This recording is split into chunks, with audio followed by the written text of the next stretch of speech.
Welcome back to the UPress Play show. And we need to stop calling it the show, man. Yeah. Welcome back to UPress Play, sports podcast in collaboration with OwlTV, Owl Radio, and the University Press. That's Maddox, this is Megan, that's Cameron. And today we're going to get into FAU men's basketball non-conference schedule. We're going to tap in a little bit about our predictions for how the FAU football team is going to do this September.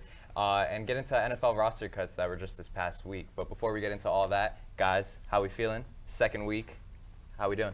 Great. Everything I feel like is finally settling in. Last week it was all everything's brand new, first day classes, and getting back into schedule of actually going to school. You're a commuter now too. So I am a commuter now. How's but that? It's not that bad because I'm lucky because my classes are at 9:30, so I can just go in the parking garage and it's not full. Oh yeah, but like that traffic has been awful for me. Yeah. Like yesterday, and this is actually doesn't even really have much to do with like Florida traffic because it was at like 11 p.m. But I was like hanging out in Boca and I was going home. 95 was closed. Like I get on 95 and it was literally closed on, like we all had to get off on Hillsborough. So not really having a good time with this commuting stuff. It's awful because we have the high school right here, so I constantly get trapped into the high school, like the school line traffic, as well as people for FAU. Yeah. Maddox, are you driving yet? Nah. So how are you getting to campus? I just ride a scooter. You don't have your license? No, I have my license. I just don't like drive a car or anything. I don't have a car, but Scooter life. yeah, but I'm using a scooter because I'm like 5 minutes off campus, so I just like go down the road and I'm here. Yeah, well, I always see, like, whenever I see people on the scooters, I'm like, man, that looks like, you catch a nice breeze, and I feel like if you got the right song playing, like, Yeah. it's Also, kind of a vibe.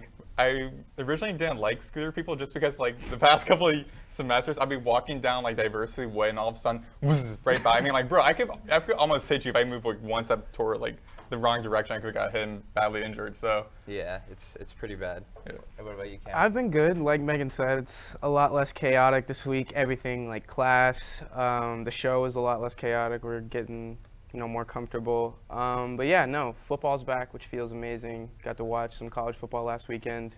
Yeah, Florida State. Did you catch that game? That was an awesome game. I was at work, so I had it like kind of like almost like in the background, but I got to watch the ending, which was fun.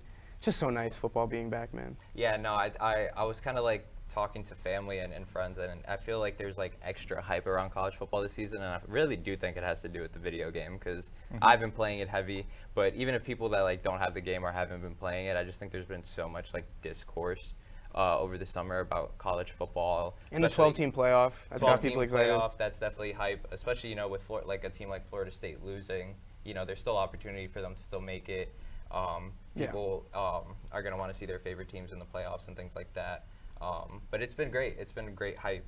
But getting into our usual FAU housekeeping, making sure that we cover everything. FAU athletics, we have more news on FAU basketball's non-conference schedule. We just got confirmation via FAU Owl's Nest that the men's basketball team will open the home schedule with a contest against Georgia Coastal University, or excuse me, Coastal Georgia University. Never heard of these guys. No offense to all the people out there in Coastal Georgia, but it's encouraging.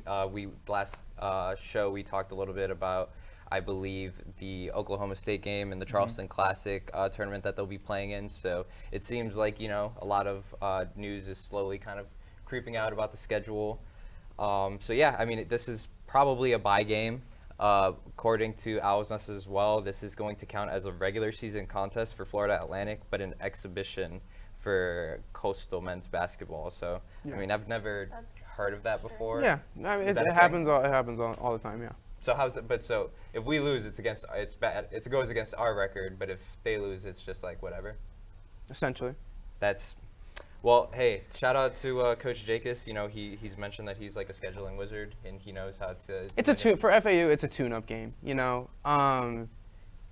I don't see very many universes where FAU loses that game. There probably won't be a betting line, but if there is, FAU should be like 40-point favorites. Yeah. It's a tune-up game. When you have a brand new roster, you don't want to be like scheduling Duke, your first game of the year, but they've proved with like the playing in like some of these tournaments like Oklahoma State, they're not going to shy away from scheduling some big dogs in their non-conference schedule. So I like that they have if they're gonna, not scare away from beefing up the non-conference schedule, at least one like tune-up game to get things like in the flow. Yeah, and I think it's important to have that like at the beginning of the season versus just having like a random tune-up game in like November. Right. And I think it's good for the fans to like being introduced to like a new team and new players and stuff like that. Hopefully, like Cam said, they should take care of business, and that'll allow the home fan base to get introduced to a lot of the players.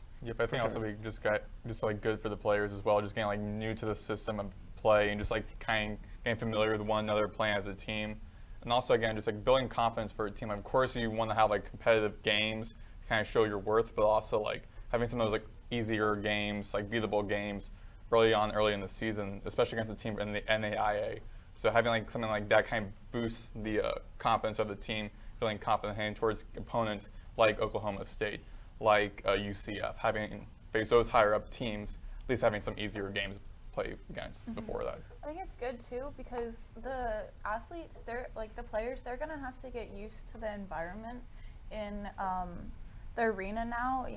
I based off the last 2 years, the energy of like the fan base really has gone up like crazy, and it's an insane environment. I can't imagine. It must be hard because there's been instances last season, I don't remember the specific games where it happened, but actually I believe it was Memphis.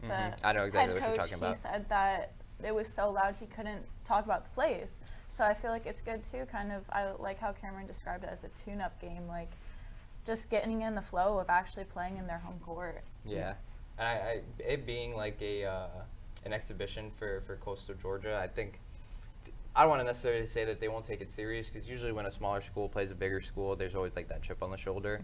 But hopefully, it kind of just reaches a point where they can just start practicing plays. Maybe we see a little bit of the bench guys, because I think also when you have a roster that you're pretty much building from scratch, you have your rotations coming into the game.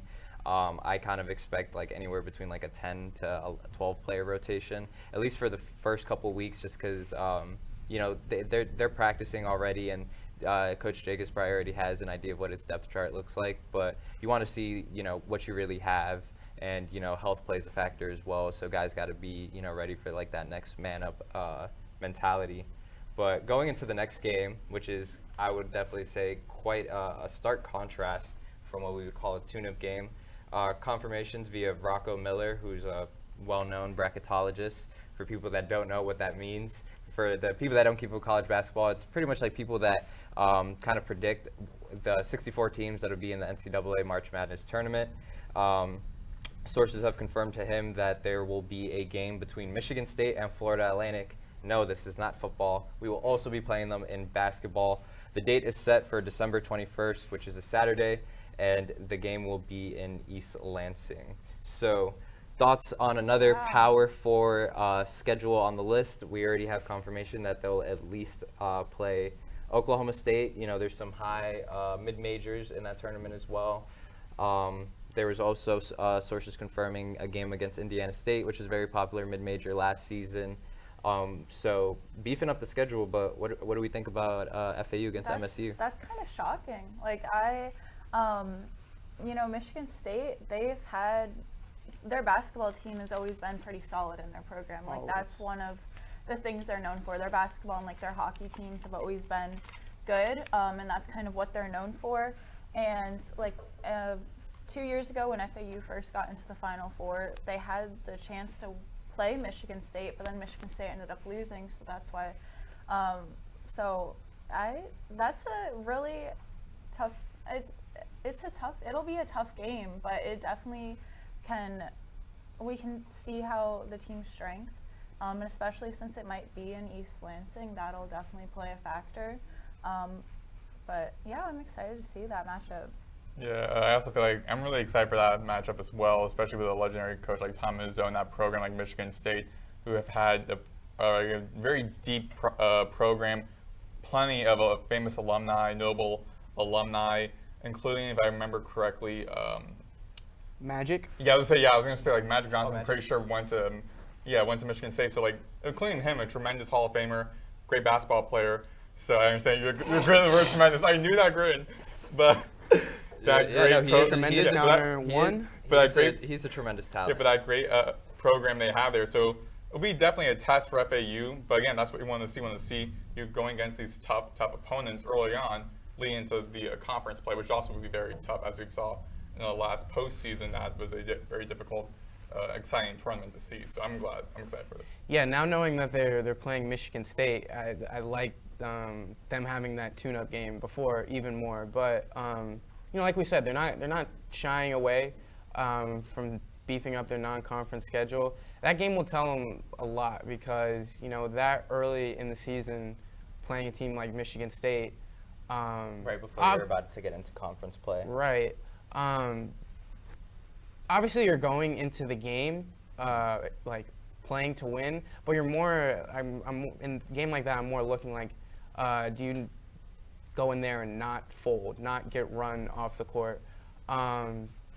Yeah. So that's what a game like that will tell you about them. That's more what I'm looking for. Yeah. I just think with the way it's scheduled now, I think we'll already kind of have some sort of identity with the team. Right. A few games will have already been played by then. And I think that'll determine, if going into that game will, the fan base and even the team themselves kind of feel like, yeah, we have a really good chance of beating these guys because, like we've been saying, with the transfer portal, we don't even really have a good scope on how Michigan State's going to be this season. So, but that'll always be a team that you want to is ready to play. Yeah, under Izzo, that's Mr. March right there. And those stretch of games in March that Megan was talking about, I got to watch them and something. They're a really, really good team. They're going to be it's obviously very different now.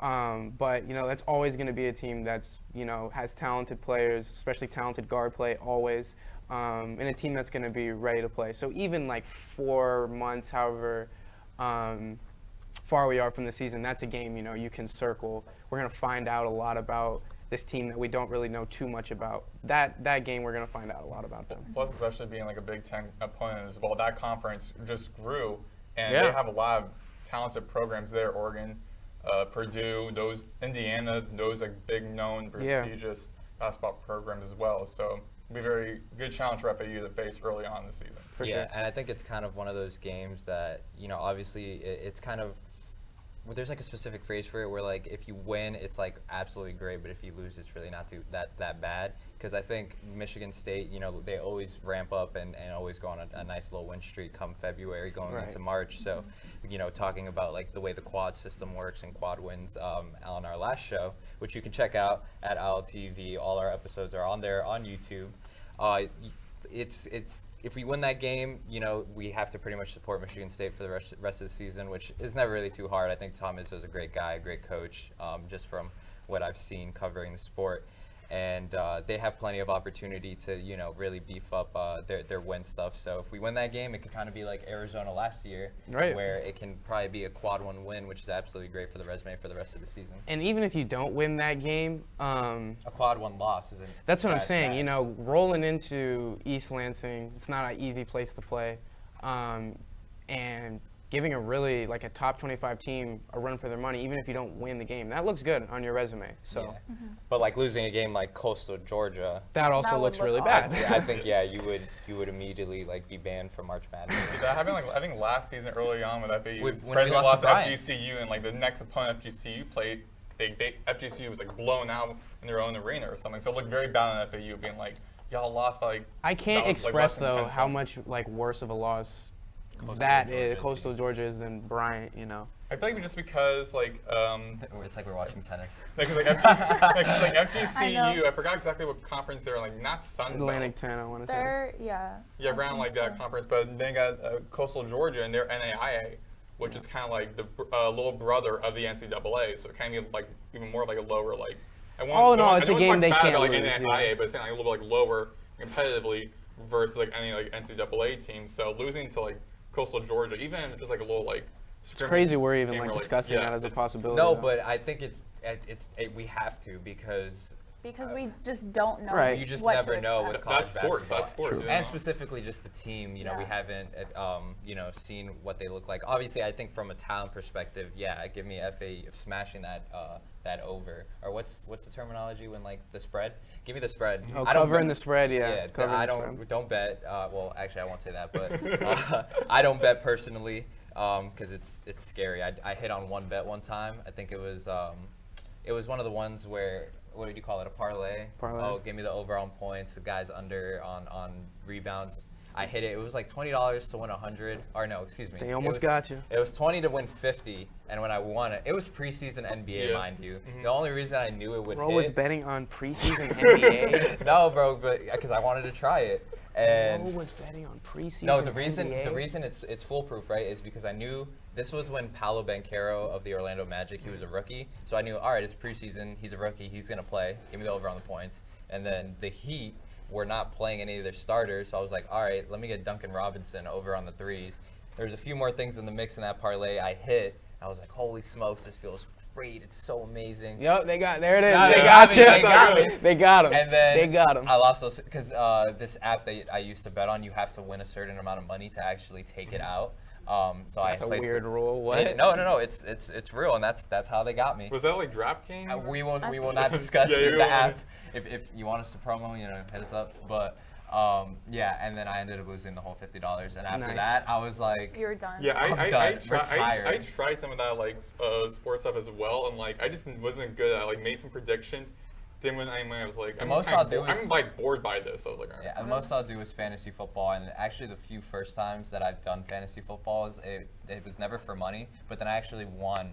I won the league. That's how it starts. Yeah, no, I When- won the league, and I was like, man, this is fire. Like, I really shout out Kyron Williams and Puka Nacua of the LA Rams. I got them on waivers, and I was like, oh man, like I could do this for money. So I'm in one league for $20, which is like very docile. But then I have another homie that I have friends in New York, and they're trying to do it for $50. Now I'm like, Oh wait, so that fantasy league that you won, what, like a couple years ago or something? this was last season. Last season, someone gave you Puka Nacua. They have him on waivers. No. This was before. This was last season, so Puka wasn't like even. Oh, okay. So like early on in the very after the first week, yeah. He was still on waivers. People didn't know that about person's him. kicking themselves, I bet. Yeah, no. If there's any fantasy advice I can give to the listeners on the Breezeway, listening on the radio, or live on our TV, if you know you're gonna lose your first week, you could just throw it because then you get priority on waivers. So I lost my first game, and you get priority on waivers. That's how I was able to get Kyron and Puka. Absolutely carried my team. Fantasy advice is fake. It's all guessing. You think so? It's all guessing. It's all like, luck. there's like actual like channels and like. I actually guess ESPNs. if you like break it down and use analytics. analytics and data and like study spreadsheets, but at the end of the day, it all comes down to luck. Yeah, it's That's always That's like unpredictable, especially with I think I mentioned how like Injuries. It was like and- either DJ Moore, I think, his like 44-point fantasy thing, and like a lot of people didn't start him, and a lot of people were pissed. It's like, Yeah. hey, I like It's all on my luck. roster, I didn't start him, so it's like all about luck. If you assume That's why anything, fantasy you will. football is fun. It's Yeah. like if it's just guessing and telling your friends Try they don't not know be- try anything not when be you the were last right. in your league. Yeah, exactly. Yeah, we got to take the Megan approach. Or just don't bet, which is what I do. don't bet. I'm not honorable. trying to Golf- lose golf money. and It's draft honorable. and draft on vibes. Like Yeah, I just purely draft on vibes. And that's all you I have a got. cool I don't name. know. Give I've them to never me. done fantasy, so I don't really know. Oh, But we gotta do- we gotta do We did president. say we were gonna do student media fantasy. If anything, if we have time after the Y'all show, we'll lose. This man. It says We the can man. do it $0, $0. Yeah, we could do it $0. or we can make Wink, 5. winks into the camera. So if I win, then I can say I bet and won money. All right, so that's all we have for the FAU basketball non-conference schedule. There's definitely more news that'll be coming out as we start to ramp up. When the full non-conference schedule is released, we will have a story for you at universitypress.com. Next thing on the list for FAU athletics is volleyball. Megan has some interesting news from the NCAA about some rule changes. And I was able to learn something new, so please share with the masses. So basically, back in February, the NCAA they implemented 2 rule changes in college volleyball, and basically what it is now they removed the double contact, so that basically on the first contact it's usually a pass from a defensive player, and then the second one is a set from the setter. And what happens is if they set the ball and it rotates, it'll get called as a double because that's like you touch the ball twice. But now they removed that. So if a ball spins when a person sets it, then there can't be any call made. Okay, so can I step in here? Because even when I Does read that- it, no, because is even that when I read it, understandable? no. But Okay. it's also because I'm like, I only really watch volleyball when it's like playoff time. Yeah. And it's like on ESPN over, I think it's, Yes. it's going on, the season's in, it's The in season. season, our FAU's first game is this Friday at 12. Yeah, so I catch bits and pieces. So like, all right, let's say, right, somebody like spikes it, right? And then hits it, right? Yeah. And then Sorry, I just have to. No. Please correct me because we need to teach the masses that aren't there on volleyball. Do you guys get it? Did you guys get it? I think I understood, but So now that you're the all person- confused, I'm scared I The don't. person hits it, right? And then so then the person goes to recover it. The Yes, dig. So the pass. The pass, right? So that's the first one to make sure it doesn't The get. first touch is usually a pass. Right. And then the second touch is when the setter goes Usually in a set. and uses their hands to set. Right. And then what happens is a ball would spin and then the referee would call that as a double even if it just had like a slight spin to it. But how does that count as 2 touches? Because what happens is when you set a ball, it's supposed to fall into your hands, and then when you press it out, it shouldn't rotate if you Which positioned makes your sense. hands correctly. It's Okay. almost like, And then think if like a you- carry almost in basketball, Yeah, essentially, it's like that almost- rule. Oh, I understand. Yeah, because I know you're not allowed to really like hold the ball. Right. It has to What- be like a tab. What would happen is a double contact would get called when a setter they'd go to set the ball, but instead of having their hands at the same exact position, they would have one like higher up and one in the back. So when they went to set, it would kind of go like that, and it'd be uneven, Oh, it's like and they're then the double ball touching would it. spin like crazy. And then that's, yeah. So it's like a double That's dribble. then. interesting, So actually. yeah, exactly. It's like a literally double like a dribble. double dribble, but instead it's like you're setting it. And so now you can double dribble. Now you can double dribble. That's like in crazy. basketball version what it is. So it's a really big deal, and like Fernanda Nelson, the women's Sorry. women's volleyball head coach, she was Brazil's national setter in 1997. So she has like really great direct experience with this, and she thinks that it's a good change. And so did the setter, Victoria Hensley. She believes it's a good change too, just because of how inconsistent refs were with the calls. Because everyone has their own personal opinions. I played volleyball for like 7 years. I had a ref. I had to call like double contacts, and I like wasn't sure. Sometimes it was just like you think it is, so you just call it. So it's a really good change in that aspect because it removes the inconsistency.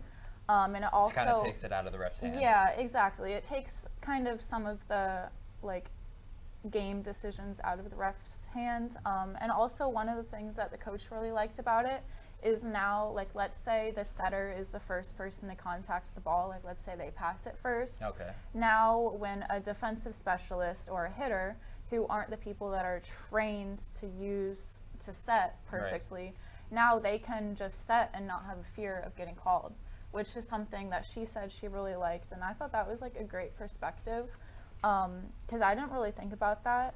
And then that was the first, like, that's the main rule change. And the second one, now they can use 2 liberos, which is good. Just That's to a add, person with a different shirt. yeah, right? it's the person with the different shirt. They're like the special ones. They only can play in the back row. And the coach just likes, because now she can kind of diversify her roster a little bit more. And then if one of the liberos is getting tired, they can swap out. I'm sorry, But- libero? Libero. How do you spell that? Libero. Where does that come from? Liberace. That's what, I'm so confused. Like, I don't know. Like, it's some language. it's like I don't know. It No, just there sounds was like a so name. much- Like, imagine there was like there was a football position named like Some Sanchez people or something pronounce like. it libero.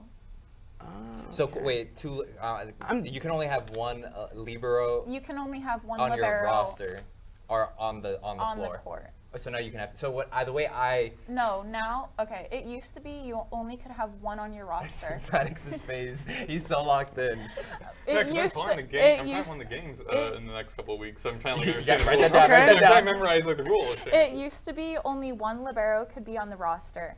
Now it's 2. Okay. So that means she can use 2 in a game, but still only one can be on the court at the same time. That Yeah, makes because I sense. do see that in some like I guess rotations there Yeah. not a libero on the court. Yeah, Interesting. yeah, that It's- depends if the middle is actually good at Well, I mean, it's passing. just this whole thing is just interesting to me because it's like you're making like This is like the like a NFL rule change that's kickoff. going to inherently change like outcomes of like the game. Yeah. Which is like you don't like.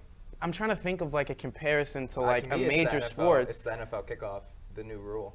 That's how I see it, especially Or with if this like new in libero. basketball they remove the double dribble rule. That's what I think. That's what I'm Like, saying. That would be like, crazy, but is it really that dramatic though? Yes. Wow. Wow. Because So I'm just gonna- Because- To the impacted basket. so many games. Like it has made, it's really changed games in the past. I would say I think that's like a better example because with like the NFL, like at least in the preseason, I don't think like that's changed like the game too much. And I want to say I read something from The Athletic. It was about it. It's there in the preseason there wasn't like a kick taken back, and like the change of like average starting point wasn't incredibly dramatic at all. But this sounds like something that's gonna like have like almost every game like. Because how often is something like that getting called in a game? Constantly. But At so- least like 5 or 6 times during a game. But Now, here's my- sorry. No, go ahead. But you said like they get penalized. But they like lose like a point. So like certain like Well, plays on like the court, like you'll lose a point. Like you hit the net or the It ball would, hits out. the point would go to the other team. So Okay, I guess yeah, imagine like technically 1 they point would- away from you winning a set and then it goes to the other team. I would say and that's a that lot team- different than Yeah, if that's it- happening 5-6 times a game. That's or really even changing more outcomes. I feel like. sometimes, Yeah. But so will they not call it if it's like a very intentional like like let's say it's the setter for example and they go like with one hand they tap it up and then with the left hand they tap it No. too. So you could literally juggle the ball in your hand now? I guess so, yeah. Well, I guess we'll have to see how it's officiated, and Yeah. I assume that players are going to try to get creative with it I would as say, well. I feel like there has to be some sort of line. No. Yeah. Well, there is a line if they double when they're setting their teammate, it's fine. But if they double it when they're setting the ball over the net, then it still is a penalty. Yeah, because like, what if like, let's say I like go to set it and then like I do like a fake behind the back, like I don't know. That wouldn't be allowed. It's so it's yeah. only like it has to be you're passing it to your teammate. Yeah, that's Makes wow. me what rule changes do other sports need? Definitely not. If we got rid of the double dribble, James Harden would have averaged like 60, 100 million points. But wow, that's actually really, really crazy. I mean, I know that's like a very lazy way to leave that off. Yeah. Oh man, wait, that's- wasn't there like another rule like also in that article? The libero. The libero thing. Yeah. Yeah, that is wow. So it'll be interesting to see, the rest of the season and how it looks and stuff like So, that. Any volleyball fans, that's a big deal. Yeah. And if our explanation didn't make too much sense, you can check out our article on UPress online. It's titled "Volleyball NCAA Implements 2 Rule Changes for 2024 Season." Absolutely stellar article by John Berg. Shout out you, John. Yeah. You did a great job. Next on FAU Athletics, FAU has a beer. It's just absolutely crazy. But no, let me give you some more information via a press release from Florida Atlantic. As that loads up, shout out FAU Wi-Fi. But pretty much, I believe the company is Isla Morada. I hope I'm pronouncing that correctly. Isla Morada Beverages partners with Florida Atlantic for Paradise Lager Craft Beer.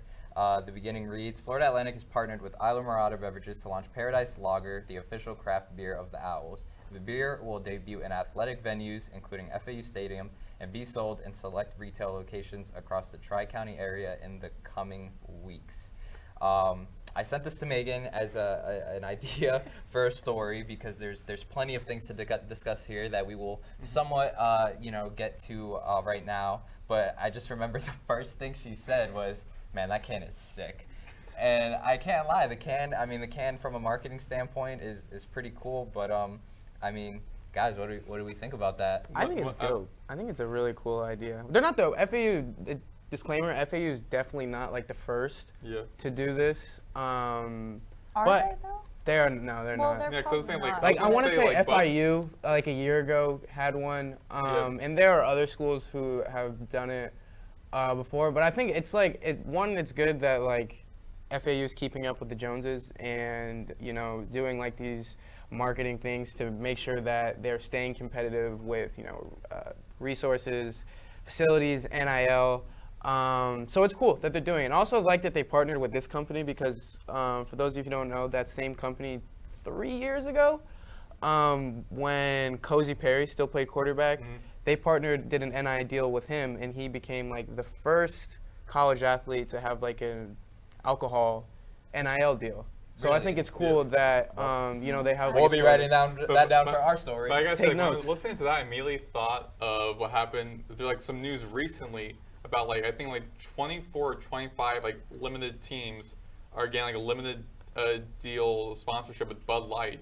It's like Florida. It's like Florida, Arkansas, and a couple other more like prominent known university athletics. Getting, like, They're their own getting their, can. like Bud Light. Yeah, so like, that's FAU kind of what you're saying. Can keep up with the Joneses, like keeping up with the times. I've never heard that phrase. Really? Keeping up with the No, Joneses. Put it in that your sounds pocket. like a grandpa thing. Dang. That's I'm I catching even know nasty that's- strays. that's Unc right I'm there. sorry. I get called Unc all day. Okay, I'm just playing.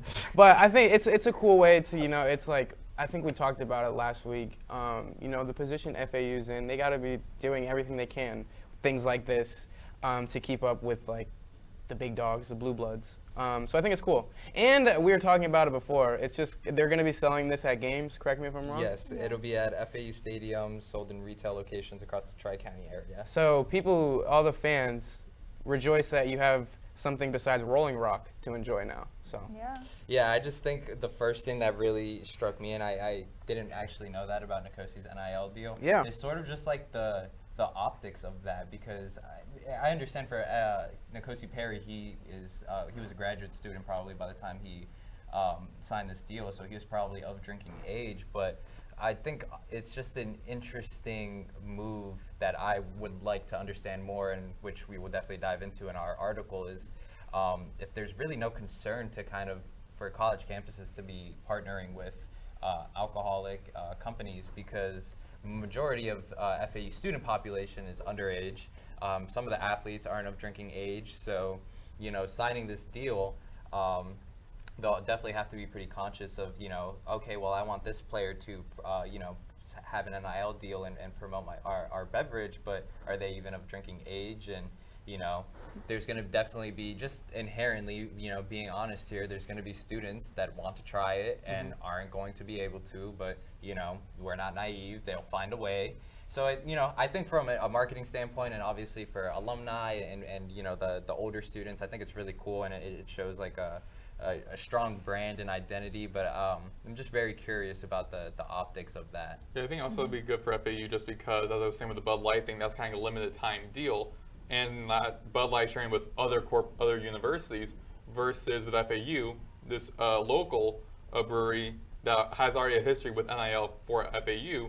FAU is going their own special beverage tied with a company, not having to work with other universities, being part with other universities. It's their own special beverage, but I think also be very interesting.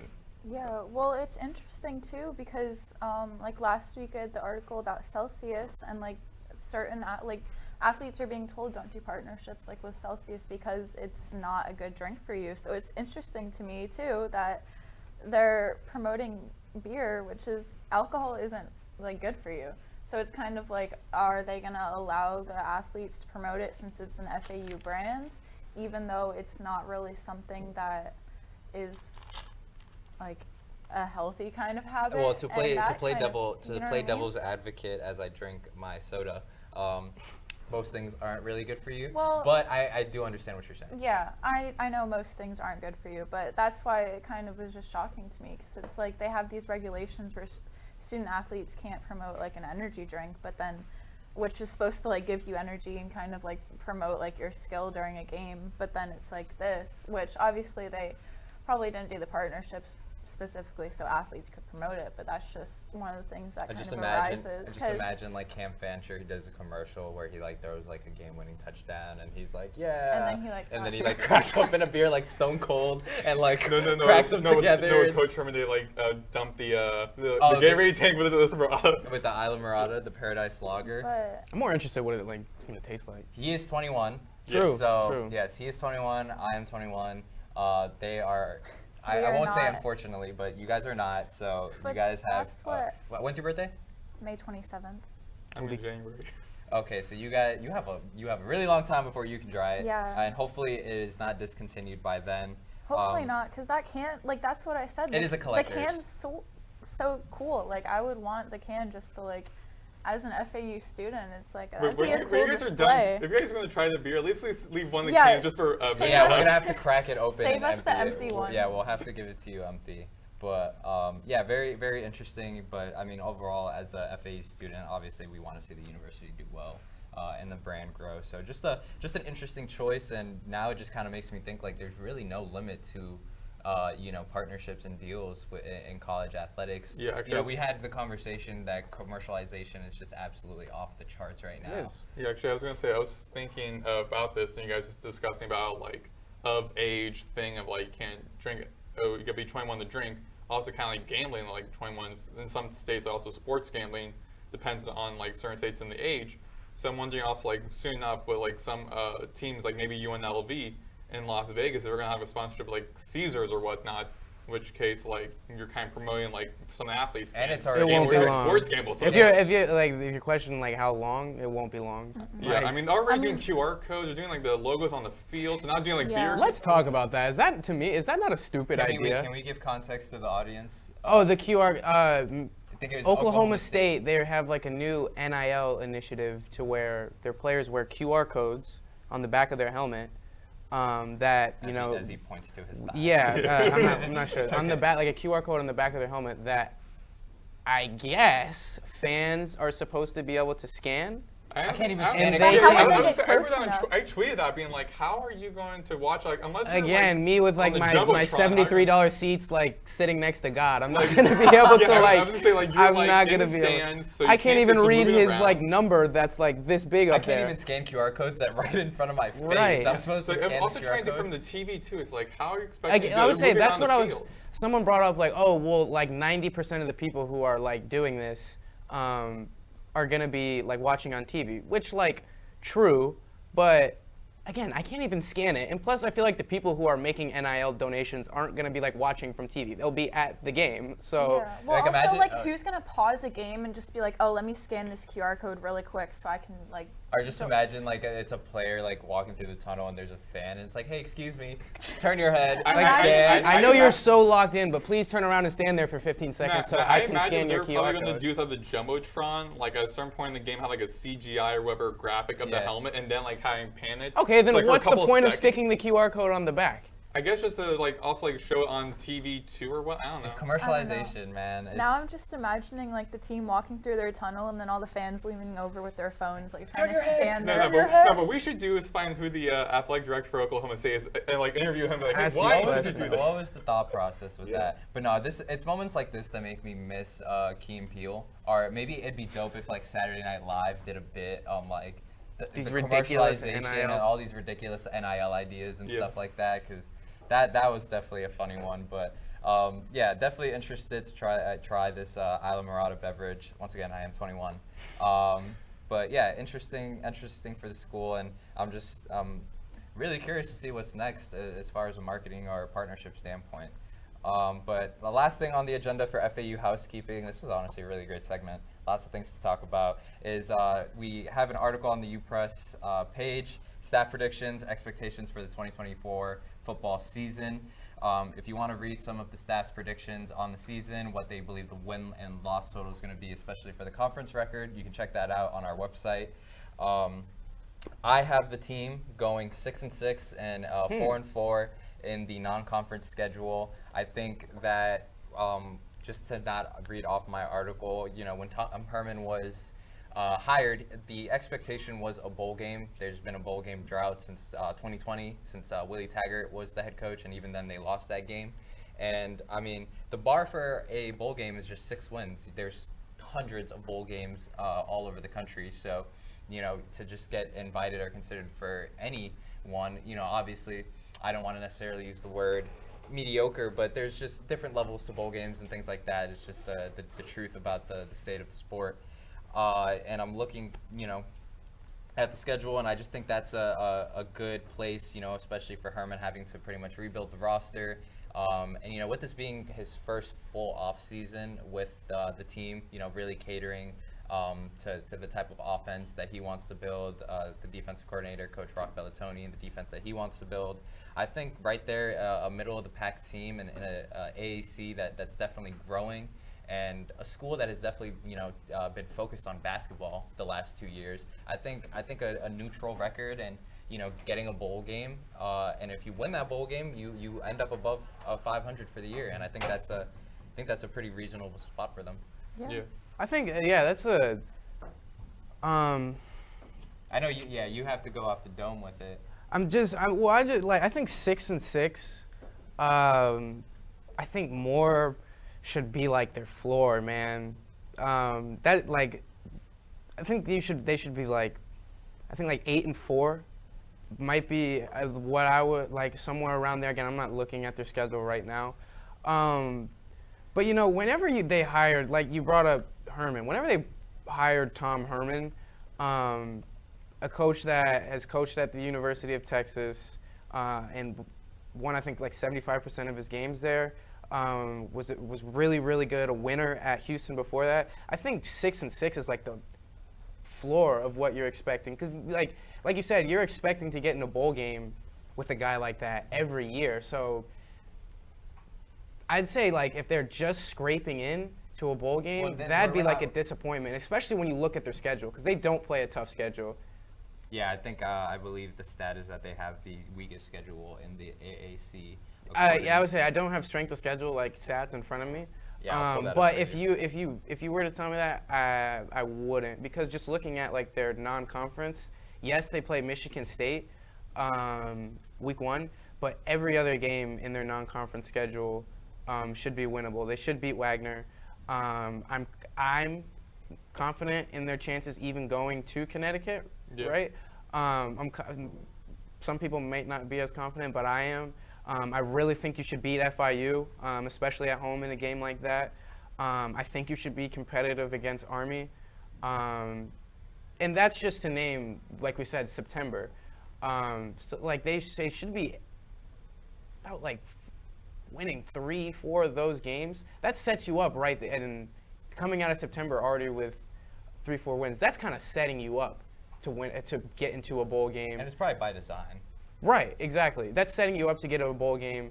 And that's kind of where they've been at the last couple of years. Because if you look at their schedule the past few years, they've been at 5 wins with either 3 or 4 games left in the season, and they just drop those 3 and get booted out. That's what's happened both. They've gone into week 12 needing to win that game to get into a bowl game. That's where you don't want to be.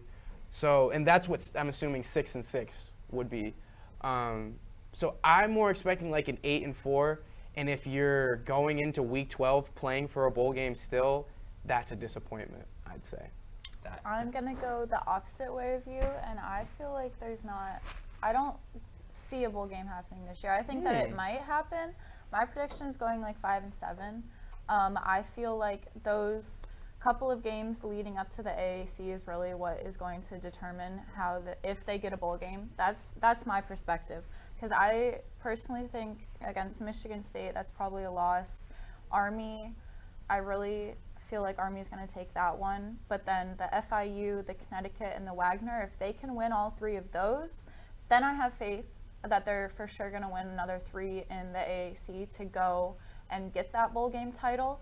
But where my concern comes in is the Connecticut game. I don't know. I know, Cam, like you said, you feel like that they'll win it even though it's at Connecticut, but that's the game that I feel like is a toss-up, and if they win Connecticut, then yeah. But that game, for some reason, I don't know why I'm putting pressure on that one in specific. But yeah, that's just what I'm thinking, just because I know that Tom Herman, like, he has bowl game history, but he still is working with, he got a pretty new team in his first year, and now he had like LeJontay Wester and then Daniel Richardson, like did I say his last name? Yeah. Okay, like he had their quarterback and then their go-to wide receiver leave. So a lot more in between. More. Yeah, that's just hitting the big ones. But they're that's starting just, like, over the essentially. main two. Like when I think of the people that left that were really impactful, I think those two. Right.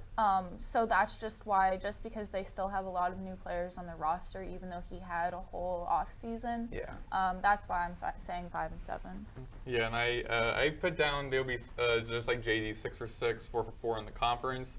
Because I put down for my prediction, like, I do think that, I hate saying the word like disappointment, but a lot of people had high expectations in a way. especially since having like a coach like Coach Herman, who has a great record in bowl games, has not lost a bowl Would you call game. it tremendous? Then you have the starting quarterback who got injured in like the third or fourth week, right before heading to conference play. He used to play quarterback for Tom Herman in University of Texas, so everyone's like, okay, well, he's returning back to his head coach. They were together at Texas, so kind of good chemistry. That's good for us. And of course, LeJontay Wester, one of the best returner specialists in all of college football on the team. Like, okay, that's great, high expectations. And then losing to Ohio, then losing to East Carolina, all those injuries piling up, and then going to conference games, going against some opponents that feel like that's kind of like a winnable game or easy win, either get close or losing. So out of conference games earlier in the season, again, Michigan State probably be a loss. Army kind of depends on, but like FIU, UConn, Wagner, 3 to 4 wins right before conference play, end of September, setting yourself up good. Some of the in-conference opponents will have to determine, but I mean, like Temple, first time playing them, that could be a win. Charlotte, FAU played against Charlotte and destroyed them.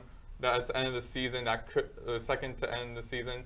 That could be a win right there. So I feel like going too high, being like 8 wins, I don't know. But especially since Herman, his first season, he came in to FAU in December when the season was just over.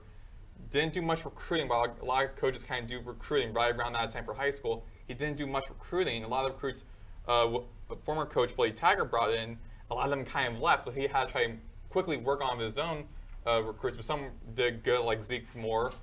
Then getting some of those transfer guys and some guys at the end of the season, in this off season, a lot of guys left or got drafted. And so Herman mentioned that a lot of people who really didn't want to be really were invested are now gone. So we're having people on our team that are more invested in us.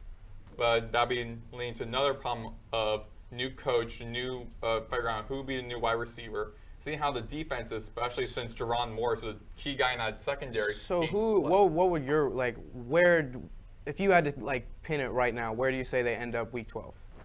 Week 12, so like 6? 6? Yeah, 6. Middle of the pack. I mean, again, I know as a full need- best Is my stock too high? I think, well, you've been definitely covering football the most. I mean, I'm just thinking, like, This is like the first full year we're seeing Herman with like the recruits he worked with that he tried to get. These new guys coming in is going to be a big question, but he's now had a full year here working to build up the team he wanted. Maybe And my the stock season is too looks high, good. but I'm just thinking, And the like, schedule looks good and favorable for FAU, but we said that last season too, like, oh, some opponents, these are easy wins, and like losing to Ohio, but they're like top guys who like just showed up in the game before. man, I'm glad you brought that up because one, it's just as much change as they have this year, they had as much last year. And that schedule they played last year was significantly harder. Just look at the first 4 games. You had Illinois and Clemson all within that first 4 weeks. And just the familiarity of year 2, I think, will help them. And I think you asked Tom Herman that. I think the quote he had in like the first day of practice was like, the first year is like drinking out of a fire hose. There's just so much chaos, so much change. Compound that with, the roster turnover of a modern Group of 5 college football program and that hard schedule. That's just like a recipe to go 4-8 in your first year. So now when you're bringing back, the same system in the same offensive coordinator, same defensive coordinator, yes, there's that turnover. Compare that with a much, much easier schedule. I just think it's got to get a little bit better, I think. Maybe my stock's too high, But I also though. feel like, for me, just personally, I feel like the third game of the schedule, FIU, might be the most pressure for them early on just because their first Shula Bowl game, and you got to see, like, because FIU has not lost to FIU in, like, 6 years. Like, first time for Coach Herman playing against FIU in the Shula Bowl. And we have seen last season how some of those, like, easier opponents, FIU really didn't favor too well against them, and sometimes either didn't win or played very close. So that'd be a little more pressure on him just being like the past couple seasons, like with this is like the same argument people have with Ohio, where like, oh, Willie Taggart the year prior, FAU like won that game 48-14, and so it's like, well, against FIU, Willie Taggart they won like by 52 to like I think 6 or something. So now the kind of pressure like Herman, you gotta win by like 4 or 5 touchdowns in this game. Like, you have to win this game. I But get I what don't, you're- I don't, I- I don't go think ahead. that's the identity that this team should be striving for. I Yeah, think no, yeah, but I'm just saying, like, this team is definitely going to hang its hat on defense, and obviously with the Shula Bowl, you know, it's a really hype game. That's the rival that everyone wants to beat by a million points, absolutely. But I just think what people need to do, and honestly, we said this last season, I guess in regards to, I believe, men's basketball, was that there should really just be no expectations. You know what I mean? Like, That's it. I would say that's probably a good watch. Just because how can you? Like, yes, we've been sitting up here for 15 minutes trying to do it, but it's really hard to predict. You know, what a 53-man roster is going to do when 25 of those guys are brand new and have never played together. Yeah. And Herman said the other day, half of these guys he's never even seen play live in a live game via they were at another school last year or they were in high school. So it's really hard to make these predictions. So I like that, not going in there with any Absolutely. expectations. that's why the Michigan game is very important. though. I'll say though that if we're picking like a really high pressure game, I'd be pointing to USF, man, Yeah. because like, Even though it's so late in the season. well, I was just saying just early on, just because again, thinking that argument a lot of people had Early on, last season where it was like, oh, against Ohio, the former coach, they took him out. So now thinking like for Herman kind of keeping that like strict thing on him, being like, well, the last time FAU played against FIU, because last season they couldn't, because I forgot exact reason, like some certain rules with ACC and whatnot, but this is their first time playing against FIU in a non-conference game now. Yeah. So it's like now a little more pressure, being like, okay, I haven't seen FAU Well- play against FIU in like over a year, so now a lot of pressure, like, okay, the last coach, this is how the end result was. I think we're getting obsessed with like the word pressure right now, because I think like when your first game is a Power 4 conference game, like there's no pressure there. The game against Army, it's the first opening game. Like I feel like you can find pressure in all the games. So I do understand what you're saying. You know, we haven't played. This would be Yes. Shula. I also excuse think me, just seeing Herman's like some first Shula Bowl. turnover for the past couple of seasons, because when I was a freshman here, the team went 5-7 and Willie Tiger got fired because like the season prior they also had a losing record. Now Coach Herman's first year here, granted the last step went into that, but again 4-8, the 4-8, not really great record. It's not ever you got Herman because of like a turnover, how great he played. Always most of his seasons he coached, a lot of the teams were above 500, and they went to the bowl game and they were undefeated. So now FAU, I feel like this season is very important for Herman because again, a lot of that turnover.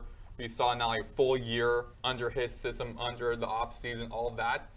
And with this schedule, I mean, FAU really wants to see like something new. But like now we want to see having a 500 or above 500 season, as well as getting a bowl game and possibly winning to hopefully Boca Raton Bowl or possibly. So that's like this is a very important season for Herman. No, I think what we're going to do now is we're going to go through all their games till the end of September, and we're going to decide as a collective group.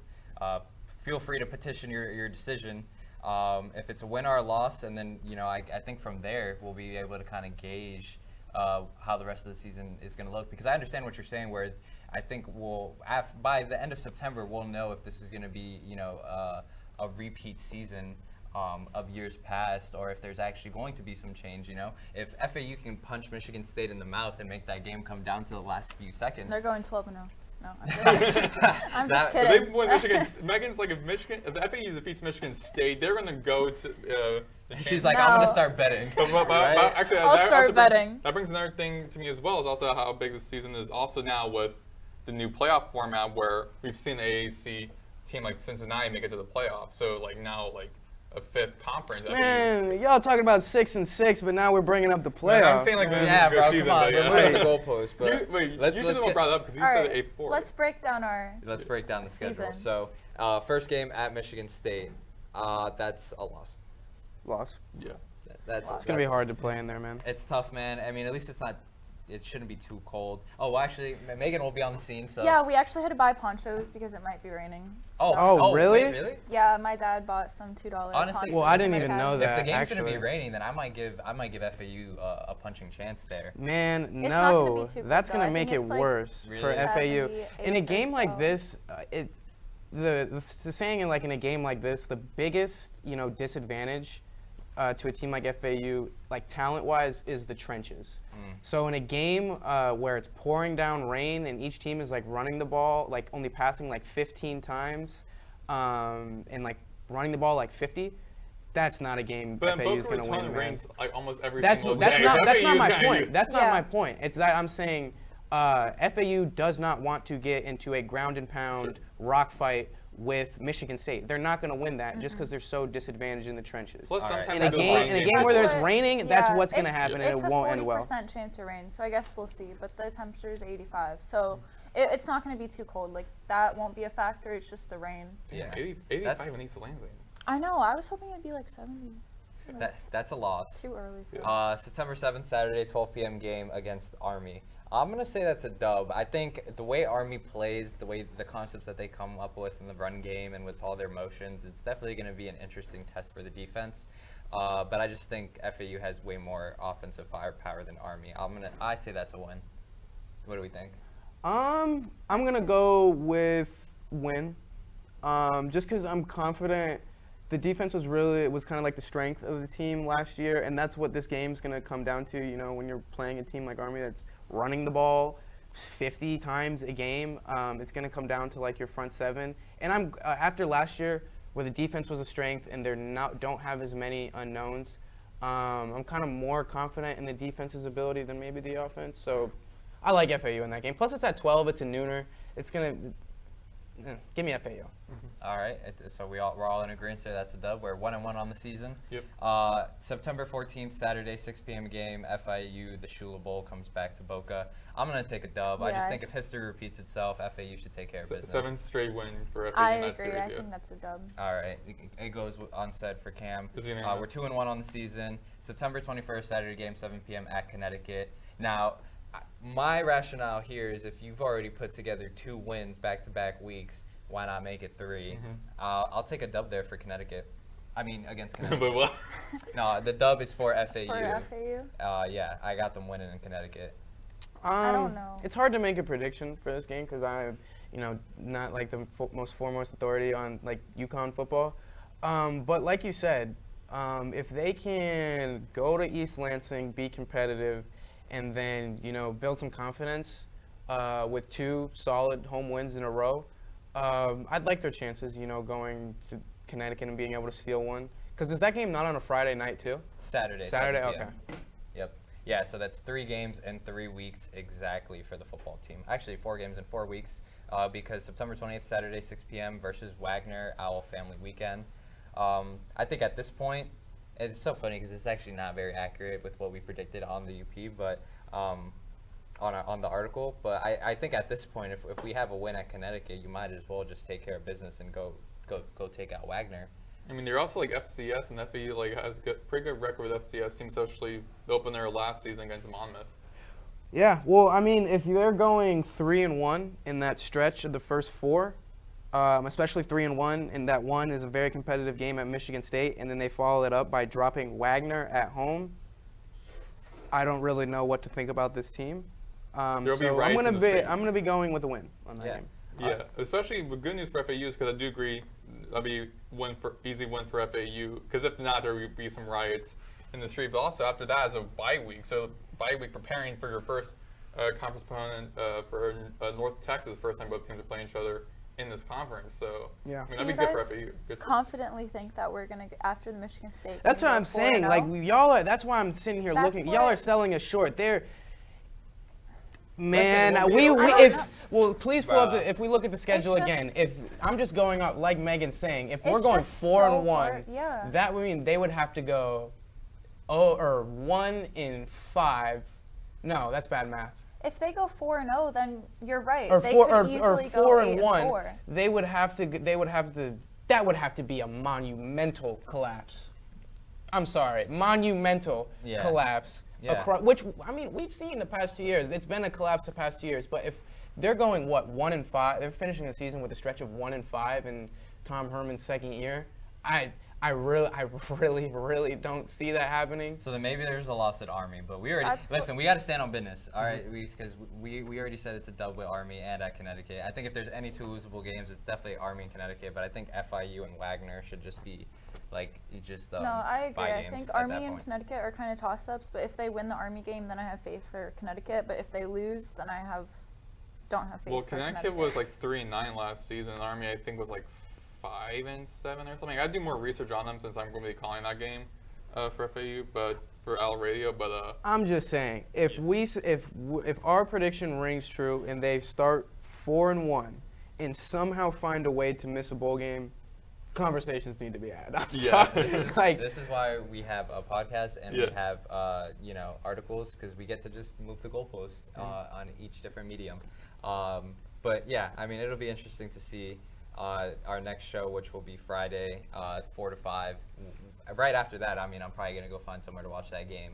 So we'll be having live reactions on that. We're coming up on an hour, but before we sign off, just got a little live read here. Interested in a career in media? Come stop by the second floor of the Student Union to meet the 3 pillars of student media: OwlTV in room 231, Owl Radio in room 207, and University Press in room 214. If you're a journalism major, communications, marketing, or just looking for a cool community, check us out. UP general meetings are Mondays at 2 p.m., TV general meetings are Friday at 3, and radio general meetings are Monday at 3. For more information, search FAU Student Media online. So that was a great FAU housekeeping segment. Yeah. I'm actually so surprised that we were able to fit that all into 1 hour. We did want to talk about NFL Cut Day, but we're creeping up on that hour mark. Maybe we'll save that for the next show, because this was low-key just going to be like a hater session, low-key. I had some names down. We were going to say who we believe will be cut from the league in 3 to 5 years. Daniel Jones. So we'll get to that another time. But I appreciate everybody listening or tuning in on the YouTube, on Owl TV, all the people listening on the Breezeway, on Owl Radio. Shout out to you guys. And shout out to all the people watching live on our Instagram at UPress Sports. But before we sign off, where can they find you guys? they can find me on Instagram at MaddoxBlade04 and on Twitter at Maddox Greenberg. You can find me on Instagram at Megan_Brunsma and then Twitter Megan Brunsma. You can find me on Instagram at JD.Delcastillo and on Twitter JD_Delcastillo. You can find me on Twitter at CamPriester247. That's been the UPress Play. Thanks for watching, guys, and yeah, later. Peace.